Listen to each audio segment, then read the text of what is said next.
The year is 1989. The latest premium home console is fizzing its way across the planet. 16-bit graphics, a palette of 512 colours, the clearest sound capabilities of the time, blast fucking processing, and the greatest console marketing campaign of all time. What if you don't have blast processing? Behold the Sega Genesis. What a dumb fucking name that is. Genesis. Do you know what Genesis means? It means the origin, the beginning. This would have made perfect sense if it was their first fucking console. It'd be like the PlayStation 2 calling itself the PlayStation 1. Who fucking does that? Like the Xbox 360 calling itself the Xbox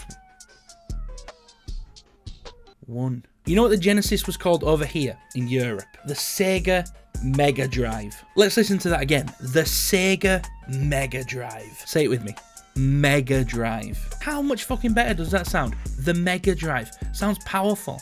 Anyway, that's what I'm going to be referring to the console as for the rest of this video. So as you may have guessed, today's video is going to be on the Sega Mega Drive. Definitely one of my most favourite consoles of all time. When I say this thing was premium for the time, this thing was premium for the time. It came with just an absolute stacked library of great games, many of which still hold up today. And it might not look like much now, but back in the early 90s, these graphics were the best that money could buy. A really impressive console that established Sega as one of the titans of the home console market, and one that for a while there was actually outselling the kingpins of the time, Nintendo. Well, there's a ton of information out there on the Mega Drive and its rise to glory, but behind the blast processing, behind its genius marketing campaign, and behind its world famous blue mascot, there's actually quite a few things that you probably didn't know about the Sega Mega Drive. 5 of which I'm going to share with you today, so let's get it. 5 things you probably didn't know about the Sega Mega Drive.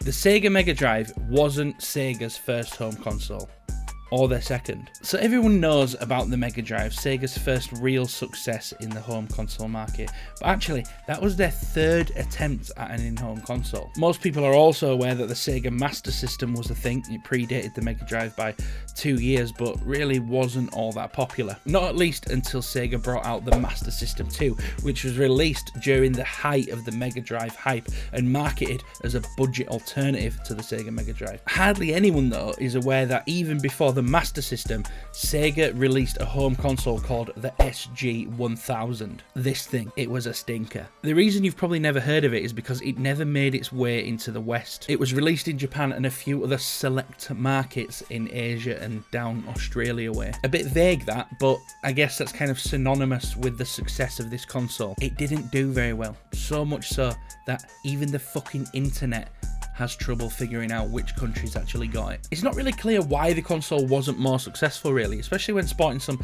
timeless Sega classics such as Sinbad Mystery and Buck Rogers' Planet of Zoom. Not many games were released for the console, mainly because not many people had it, so there wasn't really much of an incentive for developers to put their games on it. Although, in saying that, something tells me that this fucking awful controller played a part as well. What were they thinking? There are many Sega Mega Drive models. Whilst we're on the topic of Sega consoles that you didn't know existed, we might as well take a look at the Mega Drive's illustrious lineup of different versions. Now, I'm sure most of you are familiar with this Mega Drive, the classic model, the big dome on the front. And I'm sure most of you are familiar with this model as well. This was the Mega Drive 2. Smaller, sleeker, feels way cheaper. But what about these versions? Between first party and third party models, there are actually more than 15 versions of the Sega Mega Drive. And that's not including all the modern versions that you find now in Christmas gadget shops. I'm talking about 15 models that were within the Mega Drive's life cycle. And when I say more than 15, I'm not trying to just be weirdly vague or make it sound like there's more than there is. I'm saying that there's 15 that I could find.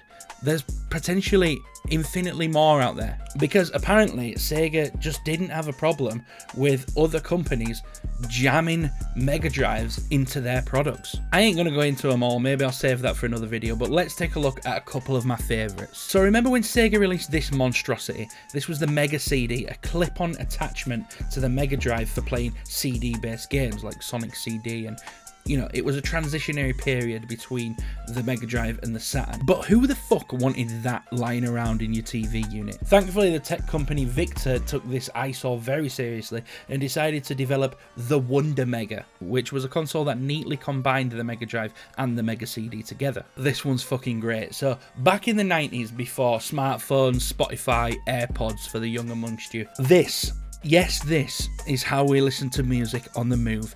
Portable CD players. You may be able to see where this is going. This is the Genesis CDX.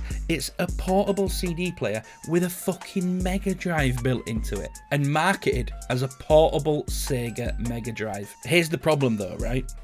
No screen. The reason portable CD players took off is because it's just fucking sound. So you can move about and use it on the go because you use headphones to engage with the media. The Mega Drive requires you to plug it into a TV to engage with the media. And so as soon as you do, it's no longer fucking portable, is it? Because you're not going to fucking carry around a big fat CRT TV around with you, are you? And the worst thing about this is that this is a first party product. This idea was conceived, released and distributed by Sega themselves. Anyway, yeah, there's a bunch of other ones that I implore you to go and check out, but it's time to move on. The Sega Mega Drive had wireless controllers. The wireless controller, a thing of beauty, popularised in the 7th generation of consoles with the PS3 and the Xbox 360, but many other Did You Know videos will tell you that the Wavebird controller for the GameCube came out in 2002, a full 4 years prior to the Xbox 360 even hitting shelves. Well, I'll take you that fact, and I'll raise it by nearly 10 fucking years. In 1993, Sega released the Sega Remote Arcade System, a wireless infrared controller. Now, I cannot begin to imagine how bad these fuckers were. For those of you unfamiliar with infrared technology, it's the same technology that your TV remote uses to turn the TV on and to change channel. As in, the little red LED thing on the end needs to be pointing at the receiver in order for it to work. So these things must have been a fucking nightmare for like messy connectivity. The end of the pad with the signal LED on it will have always had to have been pointing to the receiver on the end of the console. So like lifting the pad up and down, moving it around.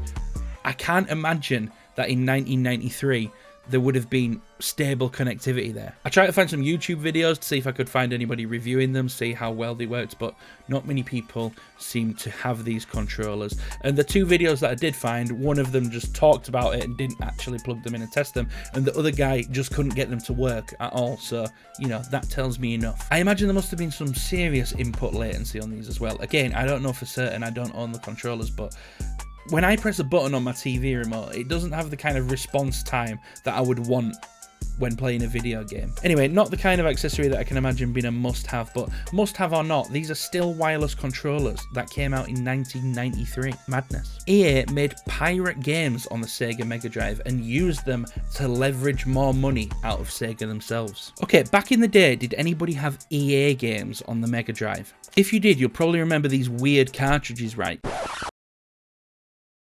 Ooh.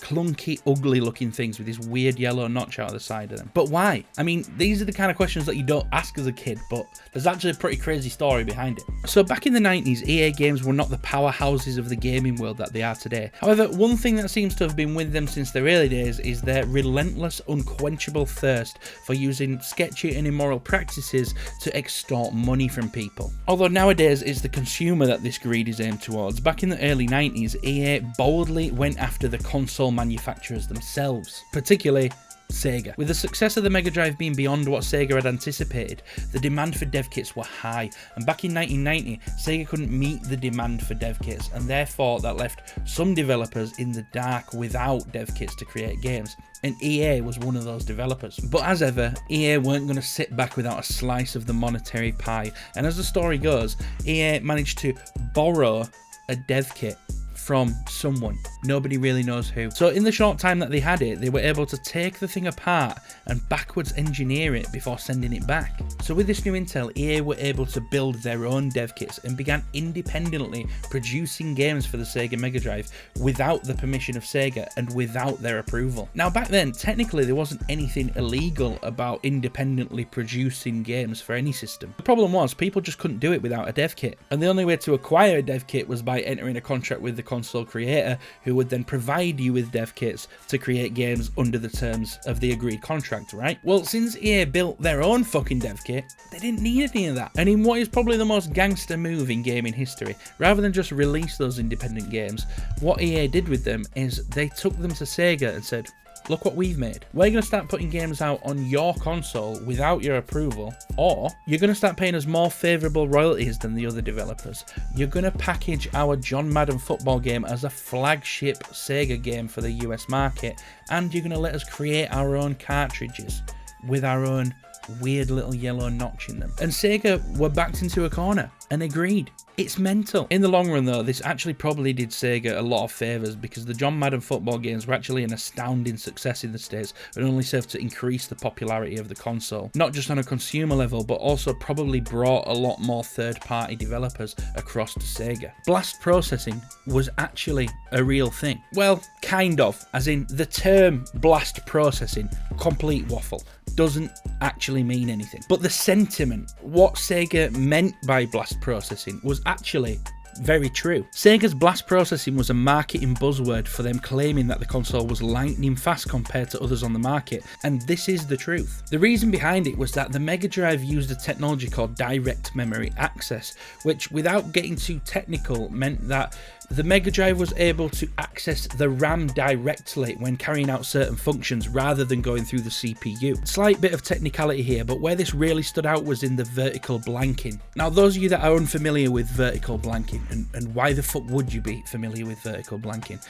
What it was on old CRT TVs, they used to refresh downwards like this from the top down, and each frame would refresh top down like this. What it was vertical blanking is the time from the last line of pixels on any given screen, the time in between that line and the first line of the next screen. And by being able to access the RAM directly, the Mega Drive could do this much faster than other consoles at the time, and this made for a much smoother and faster on-screen display. It was essentially the early 90s equivalent of frame rate now, and how important frame rate is now for gaming. So yeah, despite what the internet tells you, blast processing is real. Anyway, there it is, 5 facts that you probably didn't know about the Sega Mega Drive. Thank you so much for watching. Please leave a like if you enjoyed the video. Please comment and let me know what your favourite Mega Drive game was, or if there's any Mega Drive facts that you know of that I don't. If you're new around here, please consider subscribing to the channel. I appreciate your support,